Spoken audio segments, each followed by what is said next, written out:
Hello everyone, आज है 28 अगस्त और आज इस वीडियो में हम बात करने जा रहे हैं आलोक इंडस्ट्रीज़ के बारे में। 28 रुपये का ये शेयर है, 1% की गिरावट है। एक महीने का ग्राफ इंटरेस्टिंग है। देखो तेज़ी बनी थी यहाँ पर 25 रुपये से 30 के करीब चला गया था।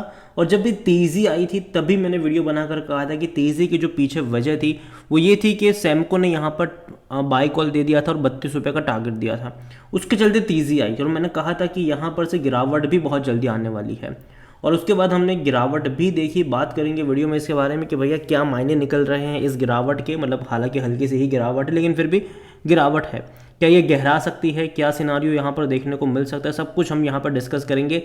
लेकिन उससे पहले अगर आपने अभी तक चैनल को सब्सक्राइब नहीं किया है तो प्लीज़ अभी इसे सब्सक्राइब कर लीजिए, क्योंकि आगे भी बहुत सारे वीडियोज़ हैं जो आपको काफ़ी ज़्यादा हेल्प करेंगे।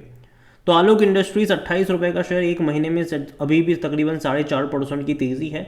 लेकिन एक साल में देखो तो तकरीबन 60% की तेज़ी है। एक बड़ी तेज़ी हमने यहाँ पर जनवरी में देखी थी इस साल, और ये तेज़ी तब आई थी जब 21 रुपये से शेयर भैया 37-38 पे गया था।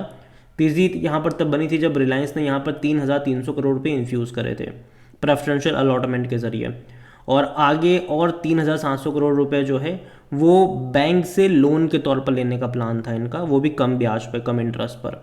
जो रिलायंस ने अपनी एनुअल जनरल मीटिंग में प्रॉमिस करा था कि तकरीबन 7,000 करोड़ रुपए वो लोग इन्फ्यूज़ करने वाले हैं आलोक इंडस्ट्रीज़ में, ये उसी के प्लान के तहत हुआ था।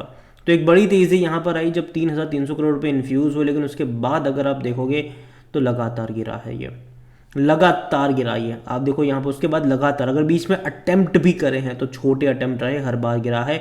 एक बड़ा अटेम्प्ट बीच में ज़रूर किया था इसने जून में, लेकिन वापस से यहाँ वहाँ पर गिरावट आ गई। और अगेन 30 रुपये का एक जो लेवल है वो रेजिस्टेंस के तौर पर काम कर रहा है। और ये मैंने पिछले हफ्ते जब बात करी थी तब भी मैंने कहा था कि रेजिस्टेंस जो वाला लेवल है वो 30 रुपये का है, वहाँ से संभलने की ज़रूरत होगी और वहाँ से शायद गिरावट भी आए, और अभी हमें वो देखने को मिल भी रही है।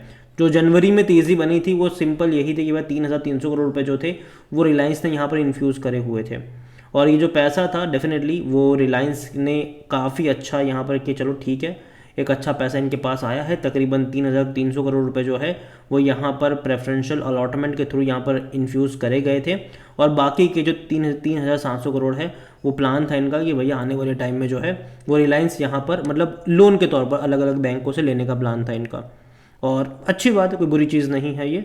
और वो भी कम ब्याज पे लोन लेना, जिसका पहला इस्तेमाल जो है वो ये कंपनी करने वाली थी अपने डेट को चुकाने में, और जो हाई इंटरेस्ट कॉस्ट लोन है उसको चुकाने में एक्सपांशन के लिए। लेकिन जब इनके क्वार्टरली रिजल्ट्स आए जून के, वो उतने ज़्यादा अच्छे नहीं थे, तो गिरावट हमें तब भी देखने को मिली। यहाँ पर आज अगर वॉल्यूम देखें तो देखो वॉल्यूम बड़ी क्वांटिटी में देखने को मिल रहे पिछले हफ्ते से। आज भी 2.5 करोड़ से भी ज़्यादा के शेयर्स ऑलरेडी यहाँ पर ट्रेड हो चुके हैं। जब मार्केट क्लोज होगा तो 3 करोड़ से भी ज़्यादा के शेयर्स आप ट्रेड होते हुए यहाँ पर देखोगे।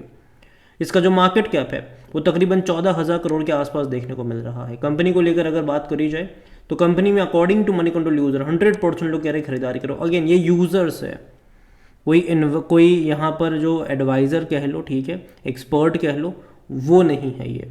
और जहाँ तक नज़र करें तो यहाँ पर देखो लास्ट इनसाइडर ट्रांजेक्शन देखो तो 2023 में बिकवाली के थे, लेकिन अगेन मैं कह दूँ जो भी था उस प्राइस से तो ऊपर ही ट्रेड कर रहा है।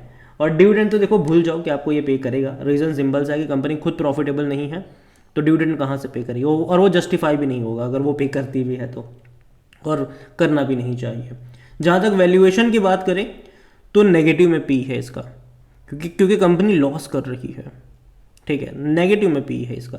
और फाइनेंशियल देखो, जब रिलायंस ने पैसा इन्फ्यूज़ करा था जनवरी में, जनवरी फरवरी चलो मार्च कह लो वो भी हो जाए यहाँ पर, तो उसका जो असर है वो दिखना चाहिए था जून में, लेकिन वो दिखा नहीं। इनका जो रेवेन्यू है वो बहुत 1,000 करोड़ में सिमट गया इनका रेवेन्यू, या ये बहुत ख़राब रेवेन्यू है।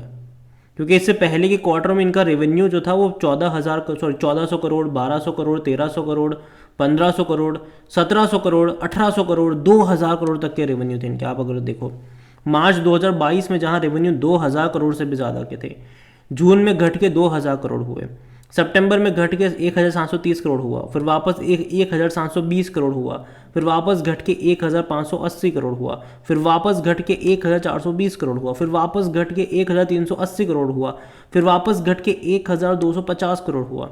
हालांकि मार्च में बढ़िया था, जो कि अच्छी बात थी। 1,477 करोड़ था, लोगों को लगे चलो चीज़ें यहाँ से बदलेगी, लेकिन जून ने वाकई में बहुत ज़्यादा यहाँ पर डिसअपॉइंट करा है लोगों को, बहुत ख़राब नंबर से।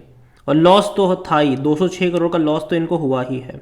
लेकिन एक चीज़ यहाँ पर यह है कि नुकसान इससे पहले के क्वार्टरों के मुकाबले कम हुआ है, हालांकि पिछले क्वार्टर और पिछले साल के, लेकिन फिर भी कोई उतना ज़्यादा भी कम नहीं है।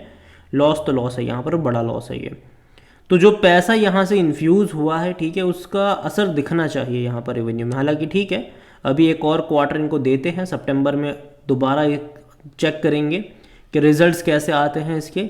एटलीस्ट रेवेन्यू में तेज़ी आनी चाहिए, जो लॉस हो रहा है 200 करोड़ वो घट के एटलीस्ट 110-120 करोड़ पे जानी चाहिए, तब जाके लगेगा कि हाँ चीज़ें बेहतर हो रही है, क्योंकि तब जाकर इनका पर थोड़ा बहुत भरोसा कर सकते हैं।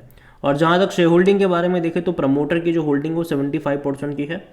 अब प्रमोटर में यहाँ पर दो लोग हैं, एक रिलायंस इंडस्ट्री जो मतलब जिनके पास 40% है, और दूसरी है जेम फिनेंशियल जिसके पास तकरीबन 35% है, वो भी हालांकि रिलायंस का ही मान के चलो। और ये वो कंपनी थी आलोक इंडस्ट्री जो दिवालिया हो गई थी, इसको भैया NCLT में दिवालिया कोड की जो प्रोसेस है उससे खरीदा गया है, ठीक है।